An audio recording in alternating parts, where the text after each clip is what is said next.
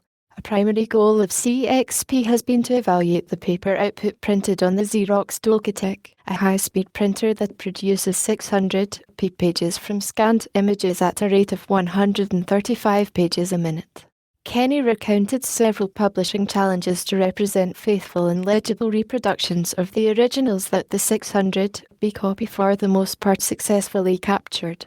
For example, many of the deteriorating volumes in the project were heavily illustrated with fine-line drawings or halftones or came in languages such as Japanese, in which the build-up of characters comprised of varying strokes is difficult to reproduce at lower resolutions. A surprising number of them came with annotations in mathematical formulas, which it was critical to be able to duplicate exactly. Kenny noted that 1. The copies are being printed on paper that meets the ANSI standards for performance. 2.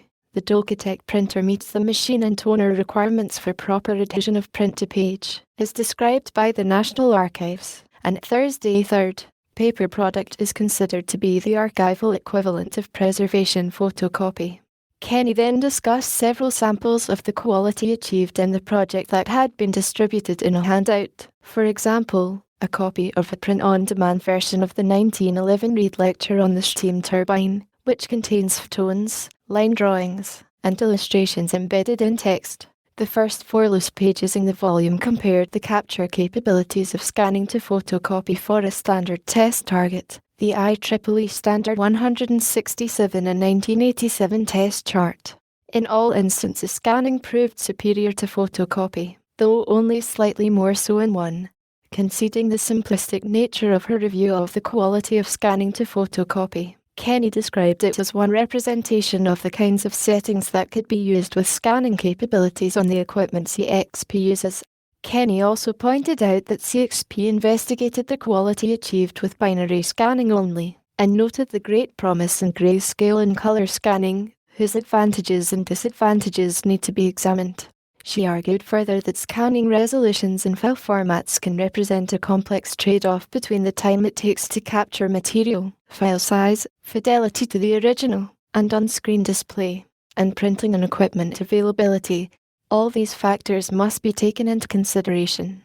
CXP placed primary emphasis on the production in a timely and cost-effective manner of printed facsimiles that consisted largely of black and white text.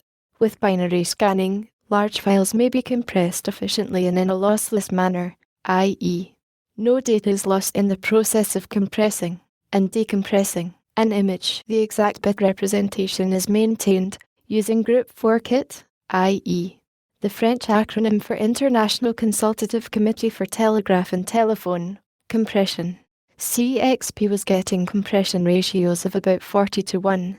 Grayscale compression, which primarily uses JPEG, is much less economical and can represent a lossy compression, i.e., not lossless. So that as one compresses and decompresses, the illustration is subtly changed. While binary files produce a high-quality printed version, it appears 1. That other combinations of spatial resolution with grain or color hold great promise as well, and 2. That grayscale can represent a tremendous advantage for on-screen viewing. The quality associated with binary and grayscale also depends on the equipment used. For instance, binary scanning produces a much better copy on a binary printer. Among CXP's findings concerning the production of microfilm from digital files,